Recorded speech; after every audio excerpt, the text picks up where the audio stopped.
welcome. It's Wednesday after Memorial Day weekend. And it is This Is Going Well, I think, with David Cooper. I am David Cooper. I think I'm going to take the time to thank those that helped me with this show.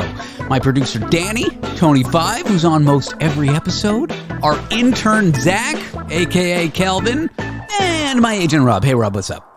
And, of course, you, listener. You help with the show as well. And in case you're wondering, it's This Is Going Well, I think, the show where no one's listening, no one cares, the show where every episode's the last episode. In about 1 minute's time, we'll hear from tech expert Carmi Levy, and he'll tell us how Google's AI spotted cats on the moon. Seriously, it did. Were there cats on the moon? I'll leave answering that question as an exercise to Carmi. Then it's sexual health and consent educator to talk all things sex, Samantha Bitty. She'll tell us all about how it's summertime, which means catcalling season, and how to send an emotional support nude to a friend. Sound like something that's going to be useful to you? I hope it is. But in case you plan on sending an emotional support nude between now and the time you hear Samantha, consent's an important part of that. And finally, we'll hear from Tony Five, who's got news updates from across the pond, and our intern, Zach. So let us dive into this action-packed show. But first, this. Lots of wonderful tech industry stories today we are going to discuss with expert Carmi Levy. Carmi, what a great pleasure to have you here. What a great pleasure to be with you. Thanks for having me, David. I don't know why I shouted. I mean, I guess I'm just enthusiastic. Absolutely. We should all be happy. We should. Okay, fine. We should. I have to think about that one. You have a lot of great stories you earmarked to discuss today. Let's start with this one. It's a kind of fun one. There was a song that I thought didn't exist. I thought I dreamt it. It kind of sounded like, what is it, Brass in Pocket by the Pretenders? Ooh, but it didn't quite sound like Chrissy that. Hind. And I was talking about this on the radio one night many years ago. Like, actually not that many, 3. So I was talking about this song that kind of started like Brass in Pocket, but it wasn't on the radio, as this idea of kind of like half-baked thoughts that don't really exist. And then I get a phone call and somebody said, no, you're thinking of the song Hold Your Head Up by Argent. Oh my. It's like da da da da da da da da. That's how they both start and then they diverge. Not important, but if I had had what YouTube Music is launching, this would never have happened to me, because this is an amazing thing. We have Shazam, which has revolutionized my ability to recognize songs. I'll be at a party, I'll be at a coffee shop, I'll hear something I like, I'll Shazam it. I'll know what it is. But if somebody starts singing something or I hear something on the radio and then it's gone, it has been gone forever. Until now. I mean, I know this technology has existed, but it seems like it's going to be widely deployed by YouTube Music. Yeah, this is, so, Shazam, I agree. By far my favorite app. Hardly a day goes by that I'm not using it somewhere. It's one of those apps that you wonder what life was like before you had it. But you can't hum to Shazam. You will be able to hum to the YouTube Music app if you have an Android device. They will roll it out to iOS eventually, but they're starting with Android. Basically, you hum into it. And it tries to guess the song and the artist who created that song, which is amazing, because if you think about it, how many of us have these songs bouncing around our heads, just like you described, and they're there for years, and the answer simply goes unanswered because we don't have a tool that can help us. And sometimes we get lucky and we have a conversation with a friend who points us in the right direction, who maybe they get it. But the fact that this is now available, I think, is revolutionary. It's interesting. It was included, this capability was built into Google Assistant and has been around for a while. But there's an interesting thing about Google Assistant and other electronic assistants like Siri or Alexa, is that they've got all these incredible advanced features, but nobody ever uses them. We use them to check the weather or ask for the time, but that's it. I barely ask mine any questions at all. I just do the simple stuff. I skip to the next song when I'm walking the dog. That's about all. So this will bring it to a much wider audience because it's an app that everybody uses, and it's an obvious feature. It's not something that you have to remember. It's right there. And I think it's going to be another one of those Shazam moments that you'll remember the first time you used it, and then you're going to use it constantly afterward. Yeah, I've known this feature to exist for a few years now, buried in the bowels of, I don't know, like a search engine you got to find or even Siri. But to have it in the actual music app, like Spotify, if they had a button like identify a song by humming, I would use it all the time. I think it's a matter of placement and where it is and how widely it's advertised and deployed and how easy it is. I think that's going to make the difference here. Absolutely. Technologies don't go anywhere if they're buried beneath 6 layers of a user interface, and users don't know how to find them. It doesn't become part of their daily routine. Whereas with Shazam, I know in my case, it is part of my daily routine. And I know when YouTube Music is available where I am, that also will be on the front page of my smartphone, and I will be using it constantly because it's right in the middle of my workflow. And I think I think it's important. I think it's important for technology companies to continue to identify, for all the great technologies that we have, there's still so many things that we don't have answers for. This gives us one little answer, but it's an important one. What other apps are out there that are going to solve other vexing problems for us? Music apps, music things, Spotify's car thing. I recently saw this. I didn't actually know what the car thing was, but I saw people online complaining because Spotify sold this app physical thing that would go in your car, and now they're just saying, hey, in the next little while, this technology is just going to be e-waste. We're going to completely disable it. And people online who are nerds are upset. They're saying, hey, give us the code for this thing, open it up so we have these physical boxes and we can program them the way we want them to. But is this normal for manufacturers just to say, hey, this product that we created on this day will completely stop functioning, take it to an e-waste recycling center? Is this common? Yeah, we've seen devices get bricked before. I mean, in the ideal world, you buy a device, it works forever, but we know that, software needs to be updated, security patches need to be made available, and in some cases, the business case just isn't there for the company to continue to support it. They didn't sell enough. In this case, Spotify did not sell enough. They lost tens of millions of dollars on it and ultimately decided to just give up on the product. It's a 4-inch touchscreen with a control knob. Basically makes it easier to access Spotify in the car. It's kind of cool.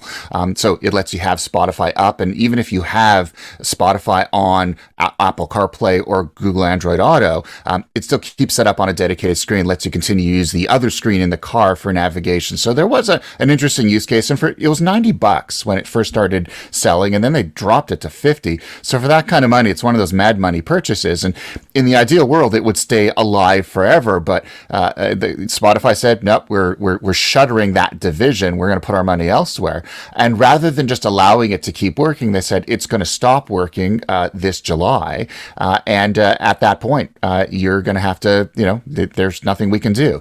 The community is rallying, saying they should make it open source. They should allow the community to support it.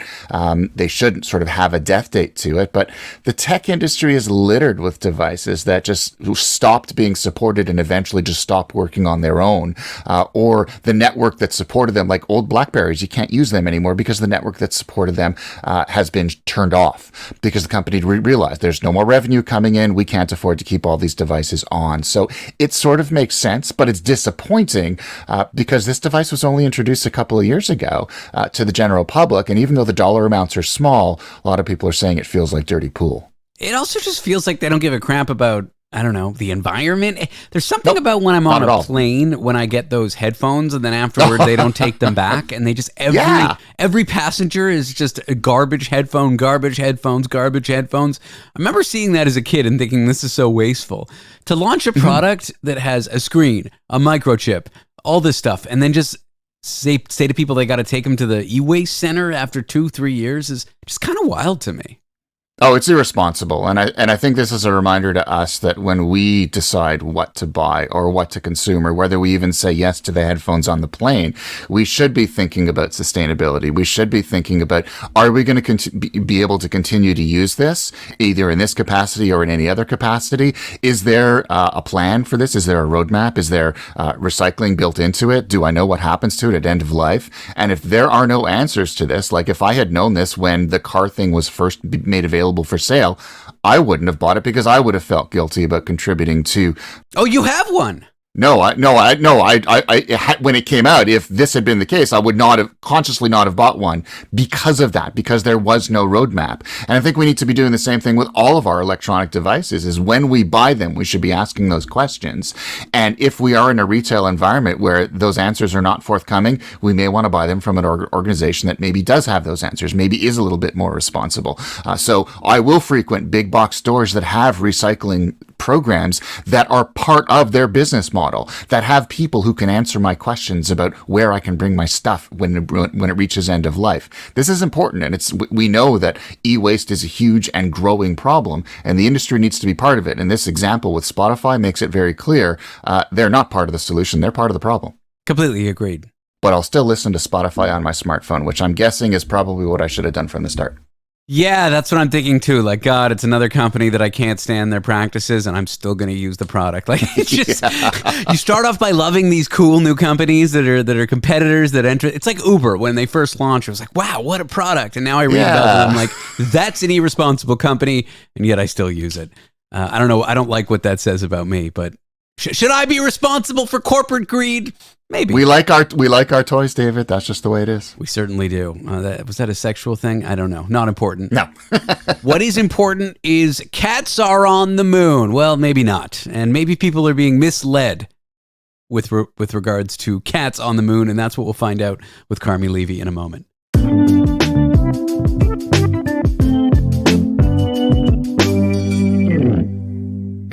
Oh, that was a great way to start. We are here with Carmi Levy to discuss cats on the moon, at least according to Google's AI tool. Carmi, are there cats on the moon?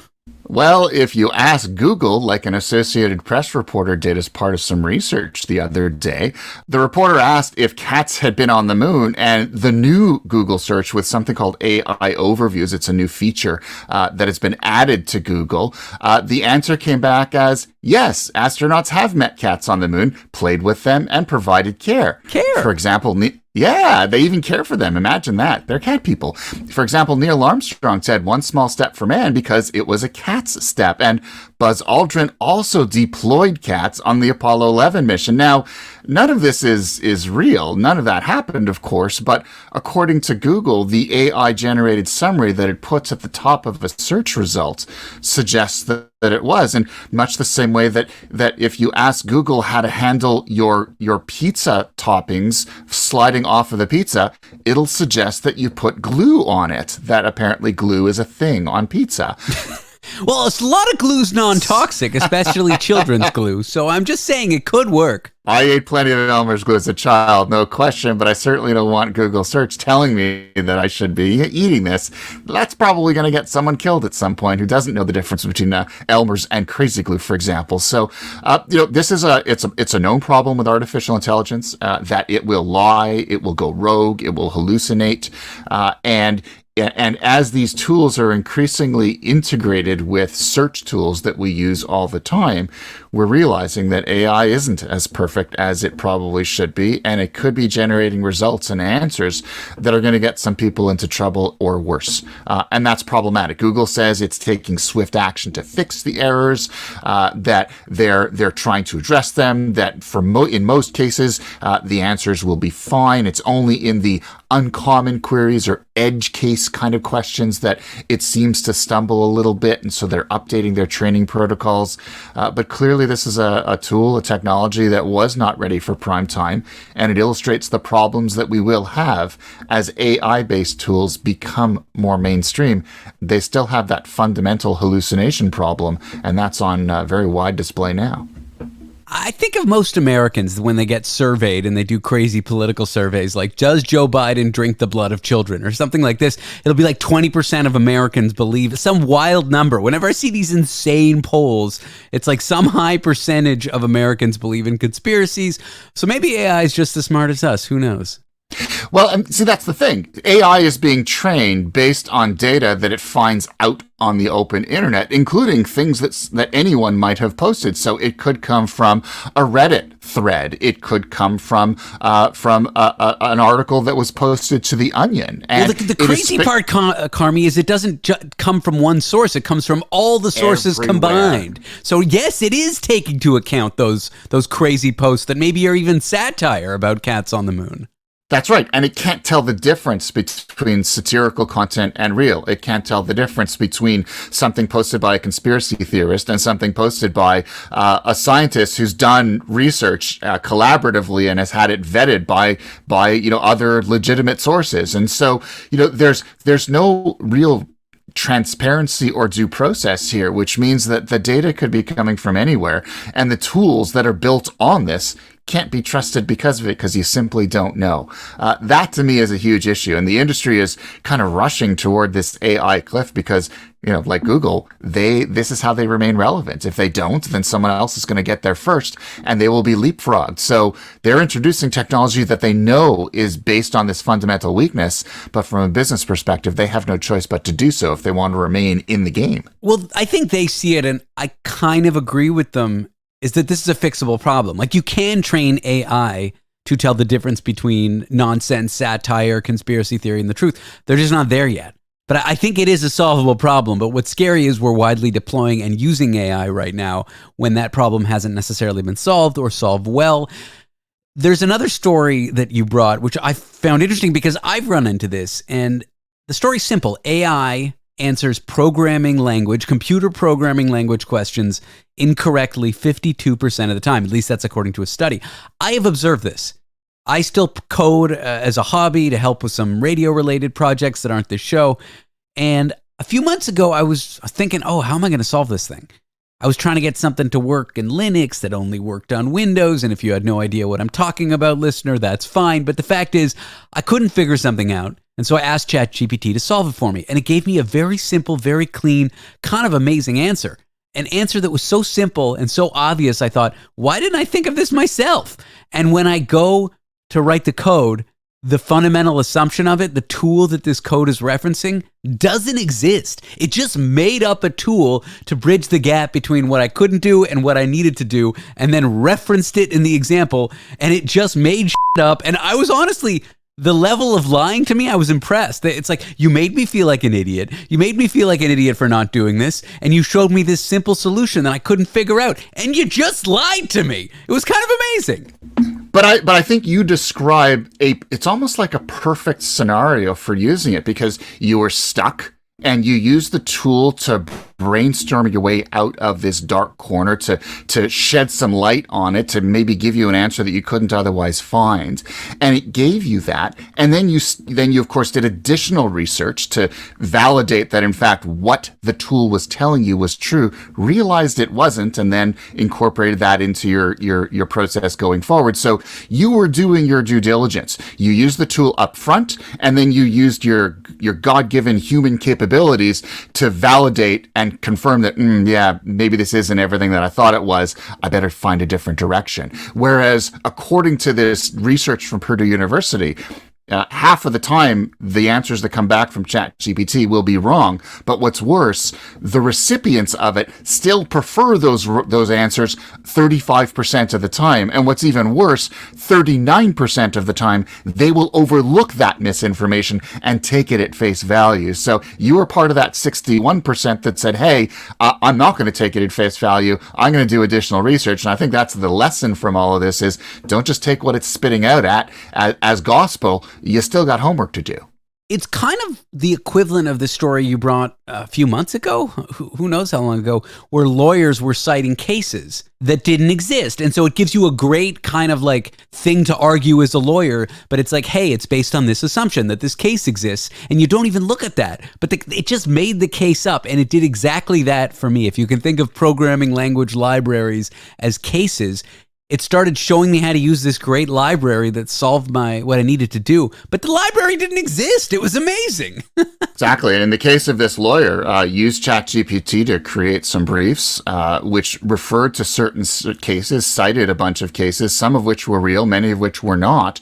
And rather than reading through the results, he instead buttoned it up and submitted it right to a judge, who then realized that some of the cases simply didn't exist. He is in the process of being disbarred now. So I think that's an example. It's like the old Ronald Reagan line, right? Trust but verify. So you, by all means, use the tool, have it spit back that answer to you, but do not cut and paste and call it a day. You still have work to do in order to ensure, to still do that digging. Make sure that the sources are correct. Make sure that it's not referring to a tool that doesn't exist or a case that did not exist. Make sure that you can identify those sources, because in many cases when ChatGPT gives you an answer, it doesn't make it clear where that answer comes from. It comes from everywhere. That's what's so amazing and what's so terrifying about the tool. But that's what's terrifying. As a journalist, I'm trained to dig beneath the surface. I need to understand those sources, because if I don't include them, then I'm at risk of misquoting. I'm at risk of getting it wrong. And I think we all need to add that discipline to our workflows so that we're not at risk of that. We should just expect that AI is going to make stuff up.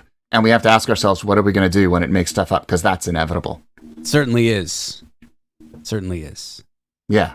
But human Carmi is, I could be using an AI Carmi to have this conversation. I have started, I don't know how many interviews in recent months by saying, just for the record, I am not a bot. I am human. And so I'll reiterate that here. This is human Carmi. I promise. All right. Human David and human Carmi. Two humans trying to make our way in the world. Carmi, always a pleasure talking to you. Thanks for coming on to the show. I appreciate it. I appreciate being here as well. Thanks so much, David. Up in just a moment, it is catcalling season. We'll hear the don'ts and don'ts of catcalling season with sexual health and consent educator Samantha Bitty.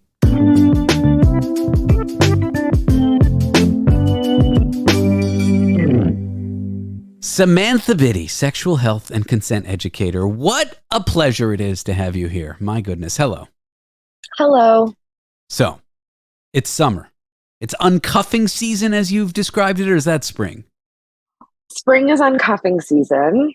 And for those who don't know, uncuffing season is when everybody starts to leave their winter relationships or situationships. You see a lot of awkward conversations on patios. You see a lot of people walking their dog 10 feet apart and kind of bickering when it's very evident when it's happening with climate change. It's happening earlier and earlier. Another victim of climate change, winter relationships. You know what I mean? And I can't take credit for uncuffing season. Uncuffing season was a term coined by my dear friend, Christina Vera, who is a restaurateur, very, very well known, internationally recognized. And, she's in the thick of it being in hospitality, she sees everything.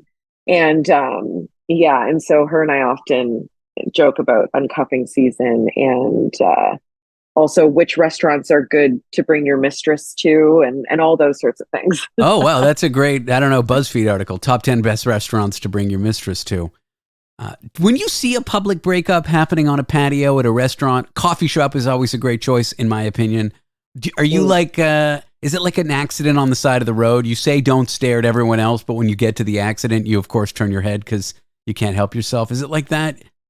Oh yeah, I am in the thick of it. I actually had, when I was just traveling for work a month ago now, I had got to the airport. I was definitely running a little bit late because I checked baggage, you know how it is. And there were these two men who were clearly in some kind of, I don't know if it was a breakup or if maybe the trip hadn't gone well or what was happening, but there was obviously a departure happening because there was a long hug and there was it was teary. And then one of the men goes into the airport and I'm just having my final cigarette before I go inside. And one of them was sitting in his Jeep, just teary, crying. I wanted to knock on the window to be babe, tell me what's going on. And then sure enough, the other guy comes back out. They reunite. There's forehead kisses. It was very, it was a lot. I was like, I am ready to miss my flight to find out what is happening here. And then sure enough, one of the man who was going into the airport, he was in front of me in what is it when you're coming into the US and they do the pre-clearance customs, whatever. Pre-clearance. He's in front of me and I'm spiraling because I'm like, do I ask him? Like, do I ask him what was happening? Oh, please tell me you did, for the sake of this show at least. The reason I didn't was because he was obviously the one who was like doing the breakupery. And so I didn't identify with him. I identified with the one crying in the Jeep. So I was like, I actually don't want to hear your side. So I really hope that they worked it out. Like, I have no idea. But I felt it in my soul. And then like, yeah, if I'm sitting at a table next to a couple, like going through it, I'm in the thick. Like, I am choosing sides. Yeah. Yep. I know you've told me stories about how you and your ex-wife would have like blow up arguments in like restaurants and then like tee-hee about it after. Yeah, we would like when we finally resolved things, we would compare notes about who in the restaurant was the most outraged, and we would privately like laugh at them like, oh, we ruined their night, as if that was a great thing that we did, which is not at all, which is part of the that's the short version of why we're not together anymore. But yeah, it was part of our reconciliation, like having a sweet, tender moment, laughing and admiring how many people we appalled in public through our antics. Debriefing and like coming together on the ways in which you've scandalized others. Yeah, when you get to be the couple that everyone looks at and says, at least we're not them. You know, there's a certain pride in that. And by pride, I mean it's awful, but that's the kind of pride I took with my ex. Again, short version of why we're not together anymore. The longer one is, exercise left for the listener, I guess. Some of our greatest teachers are who we don't want to be. Right? So yeah. You're doing a public service. Yeah. Like, my greatest teacher is the version of me that has the qualities of the people that I don't want to be. So when I look in the mirror, I'm like, oh, I have that quality of my father's, or I have that quality of this friend that I think is a bad person, or whatever. So this kind of like, what's the opposite of idealized? I don't even know what's the word I'm looking for here. Horrible version of me. That's my best teacher, if that makes sense. I totally get that, and I relate. But yes, so uncuffing season followed up promptly by catcall season. Okay, catcalls. I mean, I know what catcalling is, but is there more to catcalling season? Is it just the season where people slow down their vehicles, shout from across the street, holler at you at the street because you're dressed in a certain way? Like, what? I have my definition of catcalling, but you as a sex educator, what's your definition? Well, catcalling, so yes, I think that there is the kind of the explicit like, or like, hey, or, yelling something vulgar, or just the sexualization of a stranger, predominantly, men towards women, although, it depends. I think the power dynamic is relevant because it's like what defines a catcall would be, again, when there's a power dynamic that's like disproportionate, or where it's entitled, right? Like, I feel entitled to address you, even though you're just like trying to do your groceries, or you're just trying to walk from wherever to wherever. And it really doesn't matter what you're wearing, to be honest. Like, I've been catcalled in my pajamas. Like, it's more about that kind of like the indignity of someone addressing you and then objectifying you in a way that feels like, ew, like now I feel hyper visible and I actually just want to like walk around. And as someone who has like a very sexualized body, it doesn't matter what I'm wearing, someone will find a way to project their whatever onto me. And so there's the yelling, but there's also, yes, the glaring, the staring, and then there's the whistling. Direct, like, you can't forget the whistling. At least with a whistle, I'm like, and I'll speak for myself, at least with a whistle, I'm like impressed because I can't whistle. Okay. So I'm like, okay, strong whistle. Like, there's at least that. I mean, I'm the kind of person where, like, if a woman walks by me and she's like looking like she's put herself together, like she's really, I am one of the first people who's like, I'm sorry, can I give you a compliment? And they'll be like, oh, okay. And I'll be like, hips. Like, you know what I mean? Like, Yeah, but I'm very much power that way. dynamic, right? And Exactly that. my friend once had a harrowing experience in San Francisco where someone was in an SUV and kind of like drove up on the curb threateningly. And this was pretty, there was a lot of implication of violence in this situation. But one thing she mentioned about power dynamic is the violence of cars, which I never really realized. Yeah. Cars are basically metal death cages. Like, that's a really violent weapon, a car. If applied, all you have to do is move your hands a bit and your foot a bit, and you've gone from like transportation method to an extremely violent weapon. And so I feel like that's a part of it that I'd never considered before. Yeah, and I mean, there's that like that rape culture pyramid piece where it's like, it escalates. And I've absolutely been like had cars follow me, have cars like drive by me, try to holler, and like typically my responses range from ignoring to like shaking my head in disgust, like bruh, like no, to like hey f you, you know what I mean? And I've absolutely had cars like circle back and be like, no, I just want to talk to you or whatever. And it's like, get a grip. Like get a whole grip. Like, you are not in reality. This is so inappropriate. And I also find the power dynamic of like, if there's multiple men in a car, that's really scary too. But yeah, absolutely. Like, adding a vehicle to the mix is an escalation, an amplification of the harassment. And it really is, or if you're in an enclosed container, like if you're on a bus or a train or somewhere where you can't get out. I'm definitely the kind of person who has like intervened when I'm seeing someone who's being even quietly harassed.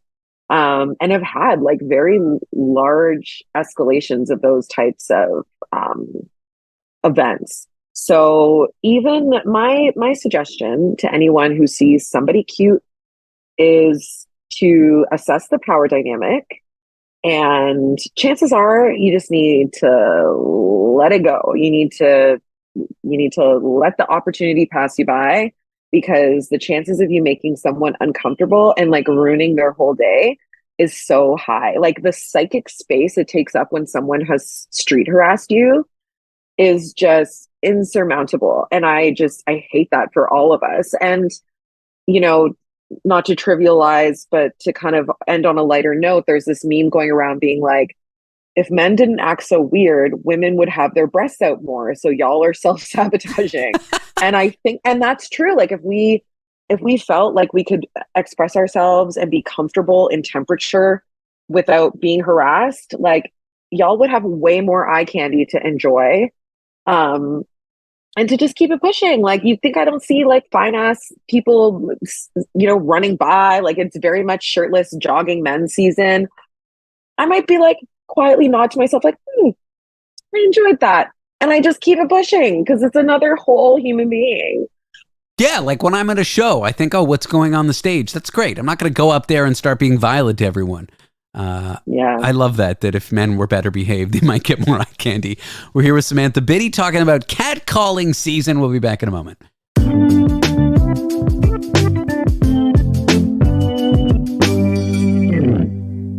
We are back with Samantha Bitty, sexual health and consent educator. Uncuffing season, the season where everyone dumps their winter booze.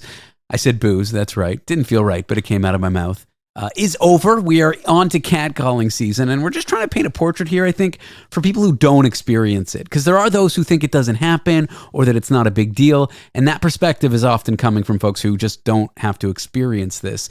What would you say to someone who doesn't think catcalling's a big deal, or there's no implication of violence, or these things are, what's the big deal is the attitude? What would you say to someone like that who's just never experienced it, so they don't have the empathy? That's such a good question. I think I would say grow up. Good answer. And also, I think most people who, I'll make a blanket statement, most people who would catcall or would suggest that catcalling is not a form of violence are people who like are already, self-centered, unempathetic, feel entitled. They have no desire to think outside of their own experience. And there's so many different ways and reasons that occurs, right? Like the ways that men are socialized, and I'm saying men because it's true. Like the ways that boys and men are socialized is like that's a direct byproduct of that, right? And I think that a lot of times men catcall to assert dominance. And whether it's to assert dominance over a woman or feminized person or someone they perceive to be, perceive to be feminized, is also it's to assert dominance amongst other men, right? There's like a performance element to harmful masculinity that has so much more to do with performing for other men than it does to actually like connect with, attract, or even dominate a woman.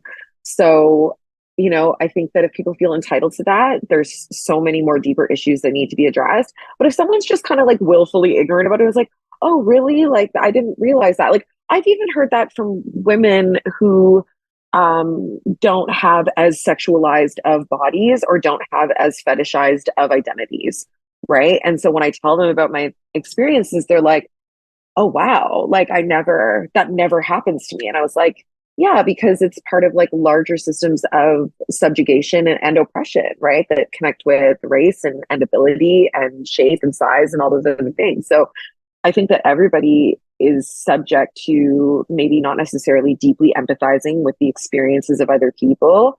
And so there's people who are willfully ignorant and then people who are like, oh, shoot, like I actually didn't realize that. And I'm going to actually adjust my behavior or I'm going to intervene if I see something.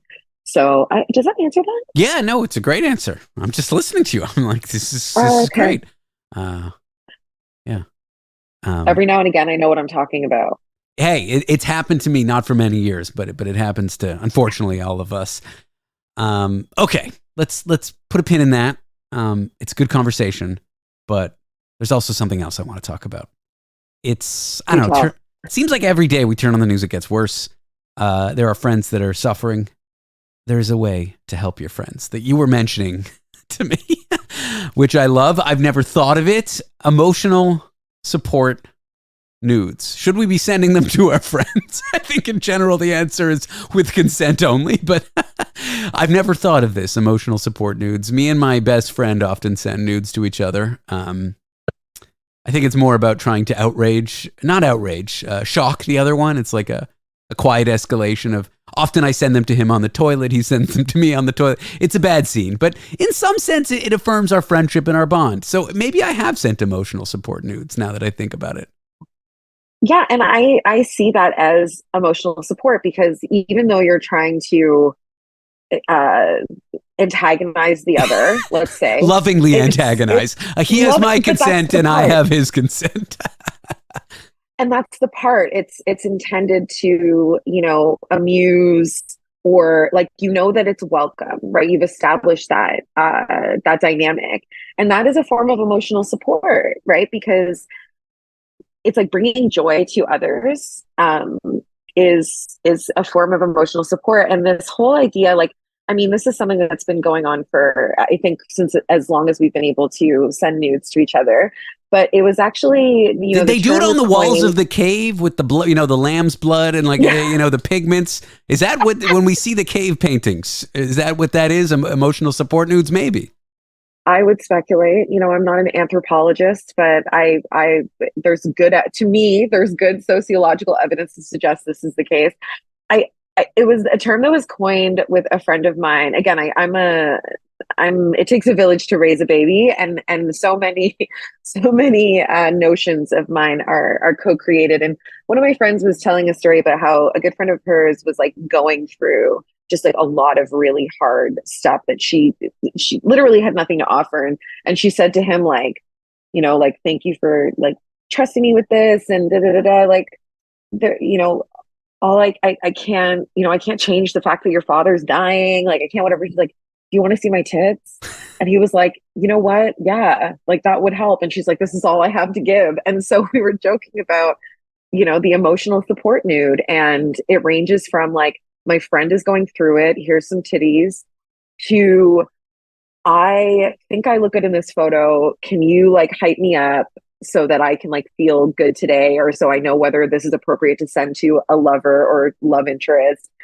And there was this one day the other day where my inbox was just full of breasts. Like multiple people across multiple platforms were sending me pictures of their breasts. And I was like, what is happening astrologically that I have been bestowed all of these gifts? Like, this is so wonderful. And there is the exchange also, because sometimes you'll send a nude to a lover and they'll be like, oh, you're hot. And it's like, okay, if you actually want to be treated properly, you have to send it to queer women. Only we can hold the appropriate amount of space where it's like novel length responses of emojis and words of affirmation. And, you know, I love the emotional support nude. I have a former lover turned BFF. I talked about him last week. We send each other nudes all the time. And it's just a lovely way to affirm our bond and to give each other support in these really difficult times. I hear that. For people who've never sent or never received an emotional support nude but want to get into this, what recommendations do you have? Text me, you're my friend. You know what I mean? And like when I tell, for example, like straight boys that this is happening, they're like, whereas like I want that kind of friendship. And I was like, be more gay. Like there it is. Yeah. Be more gay. Be more gay. I think you have to read the room. I think that there are certain dispositions of people who are not scandalized by a nude, you know, where it's like, I can just like enjoy and appreciate this. Like I will send like outfits that I'm wearing on dates to certain friends, particularly home game outfits. And they, you know, and they're like, oh, thank you so much. Like, what did I do to deserve this? Like, oh, I can't breathe. Like, that's the kind of What's a home game outfit? I don't know what that is. Didn't we talk about this last week about how when I have dates at my house, it's called a home game? Oh, yes. And if I go to... Yes, you did. Got it. So you're having someone come to your house literally and figuratively, and you're wearing an outfit. And that's the home game outfit.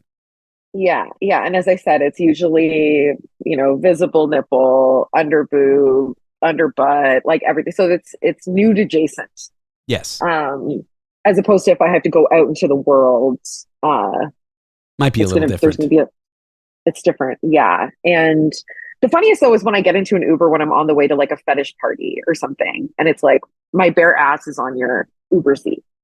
Yeah, I have friends who dress wild, just not plainly, and they'll ride the subway or the trains in their outfits. I'm like, don't people like not necessarily like harass you, but just aren't you getting stared at and stuff? And I guess it's not a problem. I don't know. I think for some people there is that exhibitionism of it. Yes. So they enjoy the attention, even if it's like the double take or the like, where are you going? But I mean, I also take Ubers in drag for work out in like the rural parts of the country. And inevitably, a rural Uber driver is like, are you going to a party? Like, why? Like, what's happening? You know? And I have to explain, you know, I'm presenting at this university and I teach a sex ed game show. And then inevitably I get asked sexually explicit questions. Great. Love that for you, in the sense that I hate that for you. Yeah. Thank you. Yeah. There's always that question of like, do I lie? Like, am I like, oh, I teach economics in thigh-high boots. My God. Yeah, I guess it's like, well, if you're living in the section of the population that cultivates inter-friend nude sending, you know when you know. And if not, you've made your choices. You've entered your segment of the population, and you just might not get an emotional support nude, I guess. Yeah, it's like, it's not the kind of thing you can ask for. It has to be offered freely in order to establish the dynamic. And I think that often what I get is that people will message me, and this has been true since I was like a young adult, because I've been in sex ed for so long, is people will be like, can I send you this photo? It has this much nudity. I want your like assessment of if this is a good nude. And then because of how I respond, it's easy to establish that dynamic of like, nudes are welcome. Yeah, if we even take it away from emotional support nudes, take it to regular everyday nudes, just kind of give person a heads up what you're about to send or what you want to send. Ask.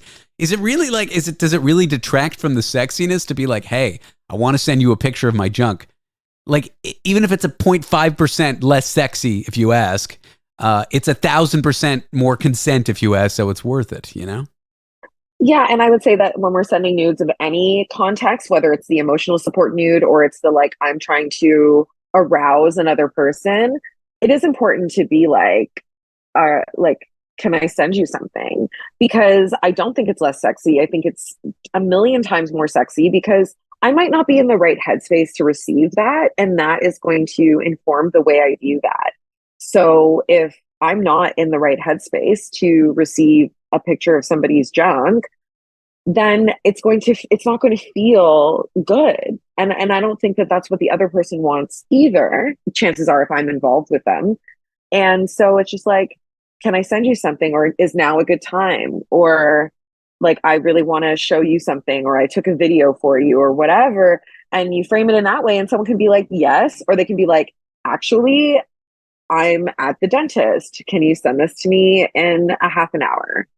Like there's also platforms that you can send things on that people can open at their discretion. And so sometimes I will use another platform where that person can see that there's a photo and be like, oh, okay, I'm not going to open this as yet.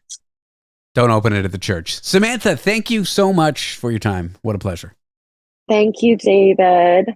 Up next, foreign correspondent Tony Five. He's going to give us a little news from a small British town that he's calling in from.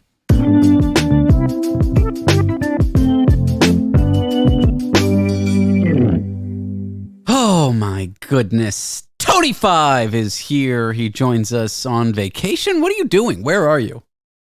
David, I'm live from Brighton in England. It's in the south of England. I can see water. It's not a puddle or a toilet. I'm loving life, David. It's very windy. I believe there's a tornado or hurricane outside.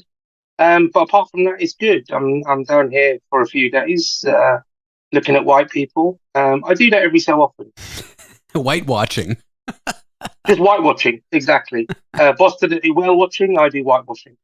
Why do they call it the English Channel? Aren't the French upset about that? Shouldn't it be called the French English Channel? Do the French call it the French Channel? Tell me about the English Channel. Why is it called this? The history. We know you're a historian. Well, as you know, David, I got my history degree from Groupon. I believe they call it the English Channel because we own most of the water. Mm. You did. You were a seafaring nation for a long time. Now you're just I don't know. What are you? I don't know, David, can you hit that button? I'm going to cough really badly. And again, it doesn't add anything to the broadcast. Ready? Ready. Are you dying? No, I think you should keep that in, David. Yeah. Because if anything, I think most people will listen to it and it might get our ratings up. It might. All right, back to the English Channel. And then the channel is the tunnel under the channel. Am I right? The channel is called the Channel Tunnel. You don't drive it. A lot of people think you drive it, but they're idiots. You get on a train, and the train obviously takes you there. Then you've got the Eurotunnel, which is the train. So the channel is where you can drive onto a train, and the train takes you, and you can drive out there. Or you can do, obviously, the Eurotunnel, which is the train, and then you've got ferries and plane, obviously. I mean, you could swim it if you really wanted to. Wow. People have swum it. I think 5 people have tried, and some people have swam it, but they're migrants. You see, that's the whole other topic at the moment. It is, yeah. What's with your prime minister spending how much money to deport one migrant to a country that the migrant's not even from? What is going on? We're gonna deport them to where? Nigeria, is it, or where? Rwanda. But okay, the migrants that come, the refugees that come, aren't from Rwanda. So what's going on? Correct. And Rwanda mainly famous for the genocide that occurred. Right, and so they're giving these Rwandan officials like millions of dollars. They're saying, "Sure, We'll take your money," and they've so far deported one person. Is that correct? Correct, and they had to pay this guy as well. Yeah, they didn't really deport him. They just said, "We'll give you a bunch of money to go to Rwanda," and he's like, "Okay, whatever." Well, he probably thought, well, it's warmer than England, so I'm off. So he's gone to Rwanda and it's the strangest thing. And now I don't know whether you're aware, but we have a general election on the 4th of July, where our new government, we decided the Conservative government, which is the current government, it's been incumbent for 13 years, I believe, haven't got a chance in hell. Absolutely And no they think chance. if we deport some refugees to a country they're not from, maybe the people will elect us. Like, what are they thinking?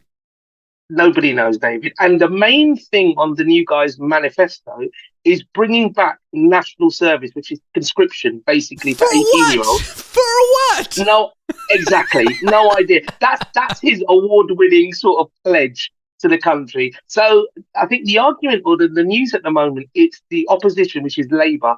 It's theirs to lose rather than the other guys to win. They have to do something. But they may rise to the occasion and do something absolutely stupid. Absolutely stupid.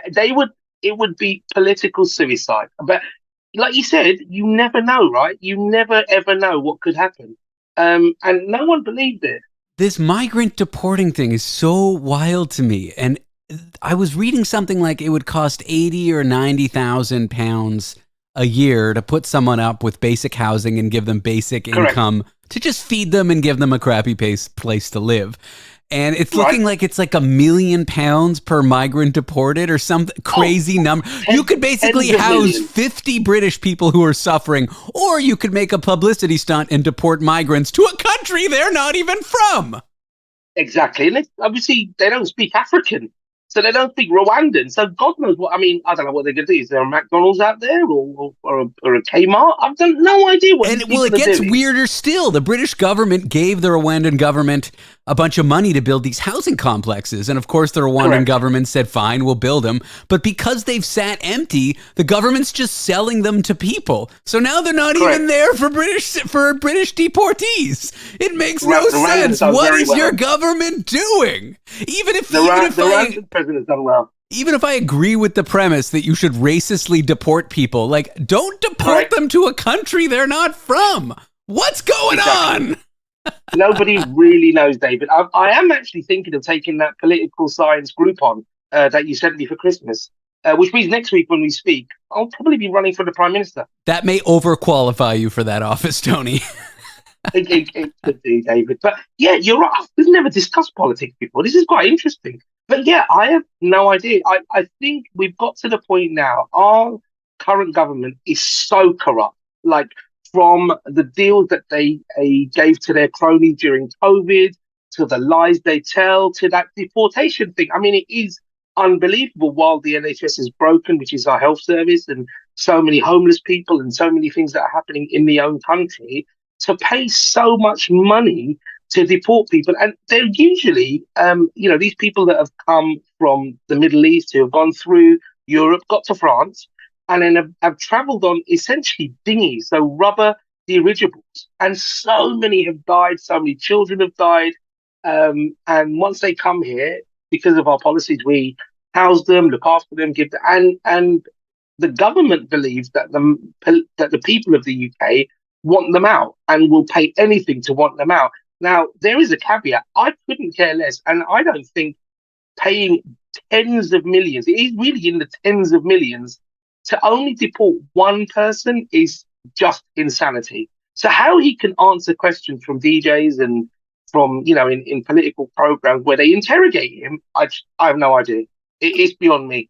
They just do the same talking points. I've watched a couple interviews with British government officials. They're like, well, the people want them deported. The people want them deported. I'm like, do they though? Do they know that they could put that money into the healthcare system, into government housing for people, British people? Like, it's wild to me. It's just such a publicity. It's like some right-winger intern was in the office and he's like, I have an idea. Let's deport everybody to Rwanda. And the prime minister was like, that's a great idea. It's such a stupid idea. I don't even know who could have. I couldn't even come up with it. If you asked me what's the stupidest thing the British government could do, I could not come up with this. So it seems like, I think when I read it or heard about it first time many years ago, it seemed like something from like an American comedy show like Parks and Rec. It seems like Trump would say, but the American government would never spend that kind of money to deport one person.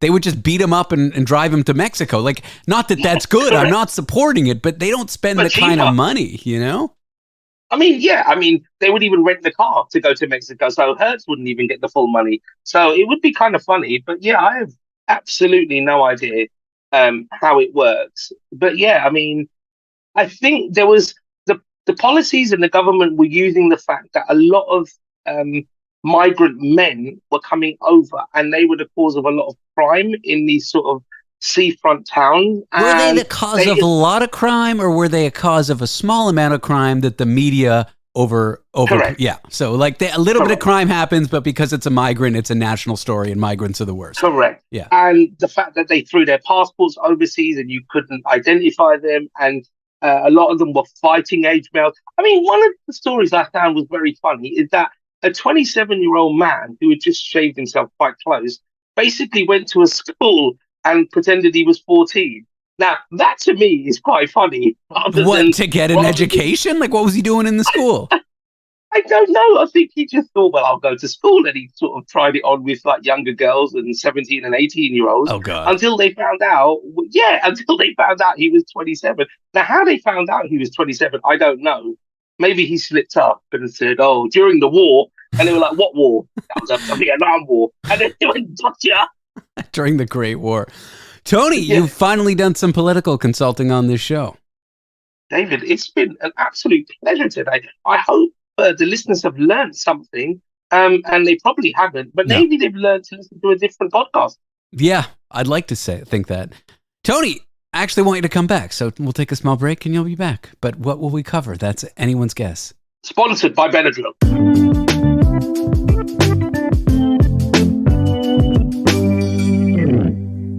We are back with foreign correspondent Tony Five in sunny Brighton. And by Brighton, I mean Darken. Is it the weather's terrible there? Why do they call it Brighton if it's not bright?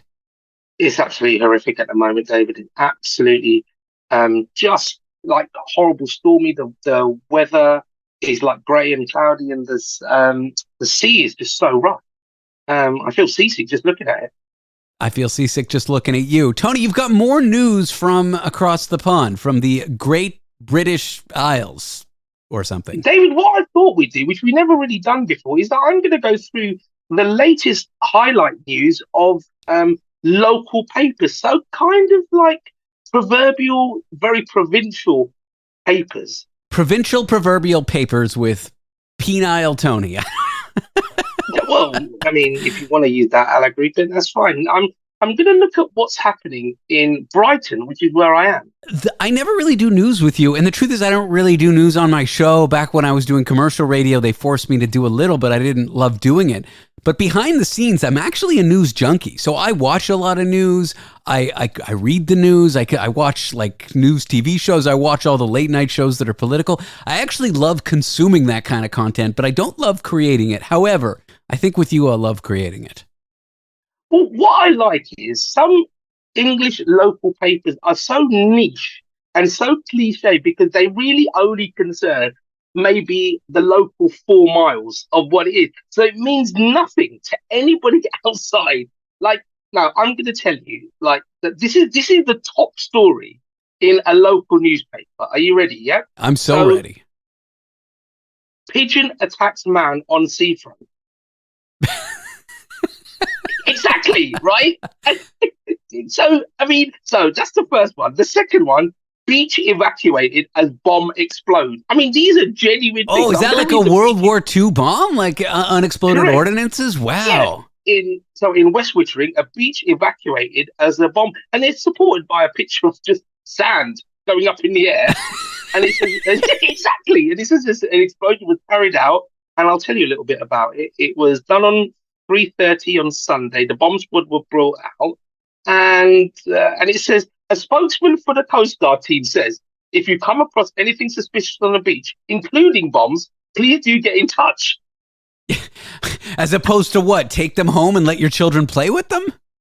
Correct. It is just very so. What you'll find is like trainee reporters, and they kind of get themselves, they cut their teeth on like local papers. I don't know whether you guys have that in the States or in Canada. Yeah, sure. I mean, not in New York, just like you wouldn't have that in London, but yeah, absolutely.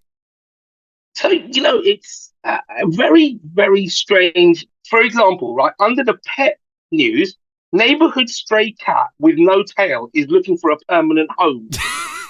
You got to adopt that cat, Tony. Exactly. And it says Chico is now looking for his forever home after being a stray for 5 years. So it's kind of like they've left this poor cat for 5 years. And then somehow someone thought, well, we better get him on. So how do they know he's 5? And that's front page news? That's like the top story of the day? These are the top stories of this local paper. So I think we're going to make this a permanent thing. Wherever I am, I'm going to look at the local paper and you know, for example, this is brilliant, David. Celebrity clairvoyant from Brighton who told the Beatles they'd be famous has died. Wow, exactly. He's the guy who told the Beatles they were. How many other bands did this guy tell that they were going to be famous? Don't be sexist, David. Clairvoyants can be female too. Celebrity clairvoyant Eva Petulengro from Brighton has died. That is the topic. A woman has died. Literally, that is the topic of this paper. Woman spoke to Beatles and died 50 years later. A clairvoyant and astrologer to the stars who spent decades predicting fortunes on Brighton seafront has died. So, okay, Romany gypsy Eva Petulengro, also an astrologer for the Argos. The Argos is the local paper, and best-selling author, died yesterday, age 85. Wow. She was a popular character, and apparently she'd met the Beatles and said that she'd be great. She lived in a painted caravan and one of the last few Romany gypsies. And basically she met the Beatles and said, you guys are going to do okay. I love Proverbial Provincial Penile News with Tony 5. It's my favorite segment ever. This is amazing, David. Yeah, I want to know what's on the last page. I want to know what stories barely made the cut. Like I'm avoiding the people that were stabbed, shot, killed. I'm going all the way down. Let's go down to so you want the I want the dregs. Again, I want the dregs. All right. So this is again, I'm only reading the headline. You can then ask me to go forward, right? You can hide in the lavatory and hopefully that will work. What? Work for what? Exactly. Home Park Caribbean themed festival. So basically, organizers of a Caribbean themed festival faced objections from neighbors when they applied for a drinks license for the event. And so basically, some company has applied for a big festival and local people have started to complain. So their response was, you can hide in the toilet for 7 hours and pretend this is not going on. Wild. It's I mean, David, this is the new segment that's going to go viral. It's the award winner is what it is. It's what's the word I'm looking for here? The best thing we've ever done. That's what I'm looking for. This is where we get paid, David. So again, I'm missing the people that have died, people that have been stabbed. But yeah, I think we're up to date at the moment, David. You are there. Tony's Proverbial Provincial Penile News. Do you have any penile news for us? Not at the moment. Still got one. Wow, that's quite the update. That's what people. This is what people want. They want the personal stuff. They want the personal invites. So what's on the cards for the rest of the Brighton trip? You're just gonna hide indoors from the awful weather? And what made you think there'd be good weather? Is there ever good weather over there? No, never. Absolutely never. It's I mean, it's always a risk and a gamble, but you know, it's pretty decent. I just don't understand what's happening at the moment. It's the weather's really bad, and now they're saying that there's going to be a lot of bad rain in England over the summer. So we're not actually, but they're blaming climate change, and I don't believe in climate or change. Yeah, but you believe in climate change. Correct. I was reading things are really bad in Mexico City. See, I do check the news where if they don't get rain in like 30 days, there's going to be water shortages. And that's the largest city in North America. So there's something like 20 plus million people there. And if they don't have water, that is, and like, I don't think bottled water can solve that thirst problem for that many people. No. So that country... No, there isn't enough Evian going around, is there? So let's hope for rain. I mean, it is kind of like a subtropical mountainous kind of region that's supposed to get a lot of rain, and it's just been dry. It's kind of scary. Like, there may be mass deaths due to dehydration. Like, obviously, I'm hoping that doesn't happen, and obviously, I'm hoping other countries and all kinds of aid step in to get these people water.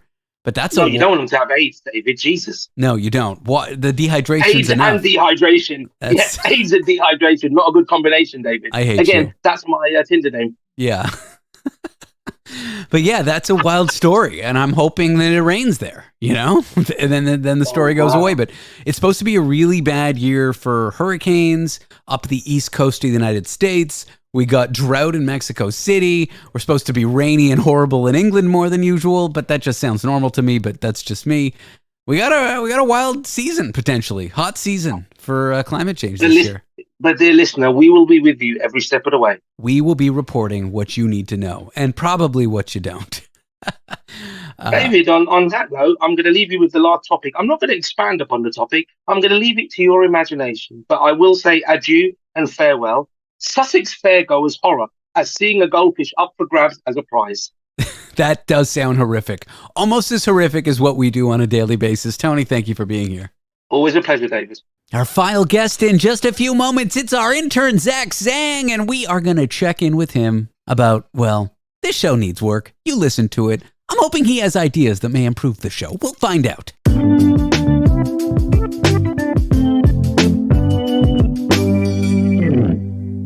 We are here with the man of the hour.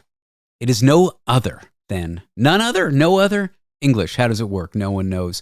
Our intern, who I think is going to go by Zach Zhang now, not by choice, but by our boss's direction. Zach, welcome to the show. Thank you for having me, David. Yes, it is Zach Zhang, otherwise known as Kelvin Zhang, but please just call me Zach from here on out because I think it has a better jingle to it. It does, and there's a broadcaster in the U.S. called Zach Sang, and we're going to try to get him involved with the show somehow, using your name as an in. Oh yeah, that could be like a segment of sorts. Have two of the Zachs try to figure out who's who.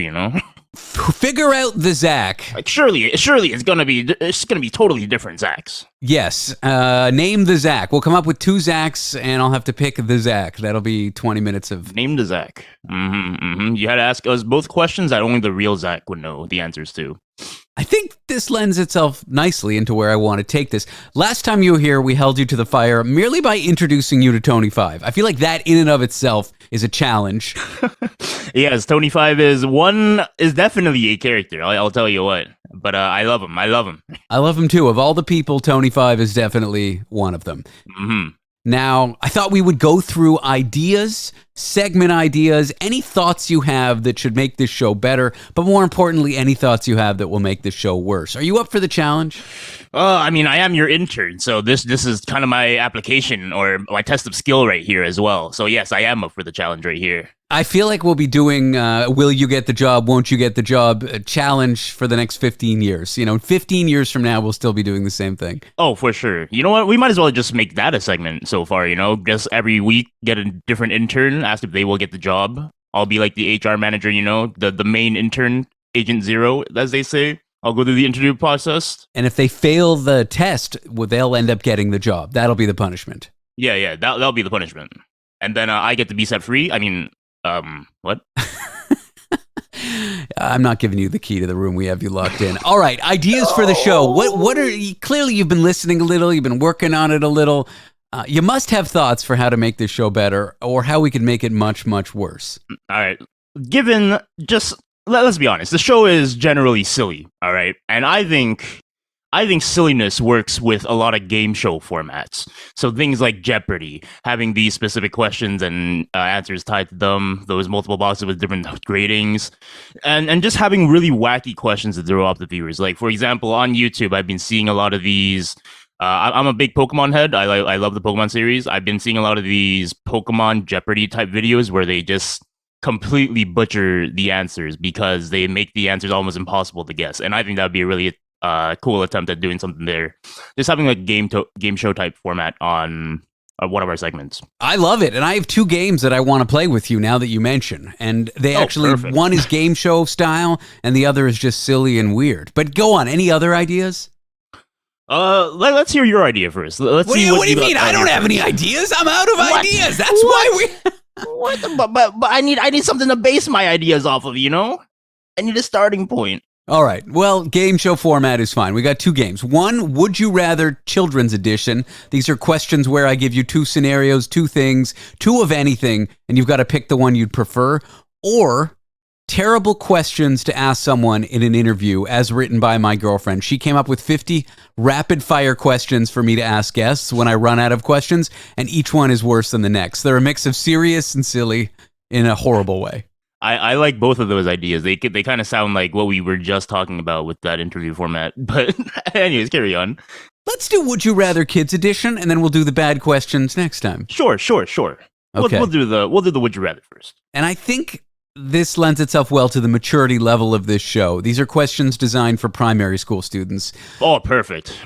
Would you rather go to school wearing 2 different shoes or with your shirt and pants inside out? 2 different shoes, because then I could at least style them.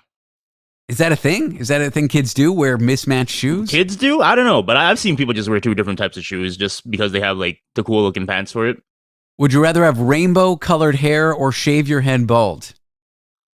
I would rather shave my head bald just because I sweat easily. So I think the baldness would actually help me cool off. I'm already sort of balding, so I'd take the rainbow hair. Yeah, I have like a man bun, so I'm always constantly pulling my hairline back anyway, so I'm basically getting there. I've only seen you from the front angle you're right. over You're internet right. chat. I didn't know you. You don't know about my luscious locks. This changes my whole perspective of you, Zach. I didn't have you pegged as man bun guy. I got luscious locks.